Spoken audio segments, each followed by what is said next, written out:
centre is preparing to introduce key amendments to the Nari Shakti Vandan Abhinyan to enable its implementation ahead of the 2029 general elections, with a significant expansion of Lok Sabha seats also under consideration, sources said on Monday. As part of this effort, the government is launched to be engaging in consultations with opposition parties to build broader consensus.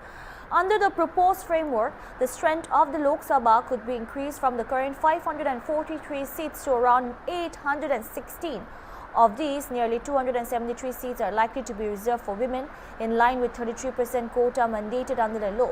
The Women's Reservation Act, enacted through the Constitution 106th Amendment Act 2023, provides for one-third reservation for women in the Lok Sabha. State legislative assemblies and the Delhi Assembly, however, its implementation has been contingent on the completion of this first census after its passage and a subsequent delimitation exercise, both of which are yet to be carried out. According to sources, the government is now considering amending the law to enable implementation without waiting for these processes. The proposal includes using the 2011 census as the basis for a fresh delimitation exercise, thereby expediting the rollout of reservations. Let's have a look at some political reactions. Hindustan में नहीं, दुनिया भर में लागू होना चाहिए। Women make half of the world. आधी दुनिया औरतों की है और जब तक औरतों का पूर्ण रूप से शारीरिक, बौद्धिक, मानसिक, राजनीतिक विकास नहीं होता, तब तक औरतों की जो हिस्सेदारी इस संसार में है वो उसकी जो कामना नहीं की जा सकती। तो अगर भारतीय पार्लियामेंट ये कानून लाती है और इसकी अति शीघ्र क्रियान्वयन की कोई प्लान लाती है और इसको ठंडे बस्ते में नहीं डालती है, तो मैं बतौर मेंबर पार्लियामेंट और बतौर औरतों के अधिकारों की रक्षा करने का एक पुराना योद्धा होने के नाते मैं इसका पूर्ण समर्थन करूंगा। पंजाब में जिस तरह से सुसाइड केस चल रहा है, PWC के एक ऑफिशियल ने सुसाइड किया, जिसके बाद जो वहाँ के मिनिस्टर हैं उन पर अबेटमेंट का केस बना है, इसको आप कैसे देखते हैं?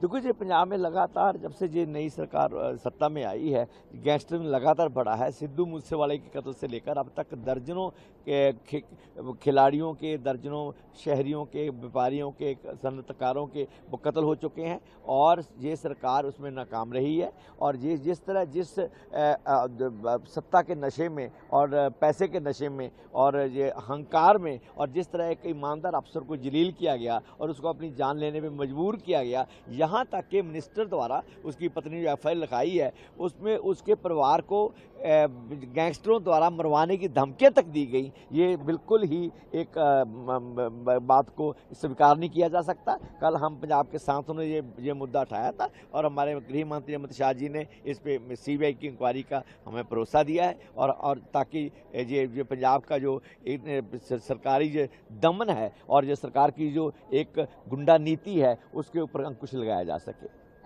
Thank you madam. ज़रूरी है क्योंकि इतने दिन पहले से पास हुआ लेकिन इम्प्लीमेंटेशन का कोई रोड मैप नहीं था, तो हम इस बात का स्वागत करते हैं महिला होने के नाते कि इस बिल को जल्दी से जल्दी लागू किया जाए। AIMM के एक नेता ने कहा कि मुसलमानों को जिस तरह से एनकाउंटर हो रहे हैं, गोलवेव चल रहे हैं, अगर हमारी सरकार आ जाती है या हमारे 100 सांसद भी आ जाते हैं तो हम जो गोली मार रहे हैं उनको गोली मार देंगे।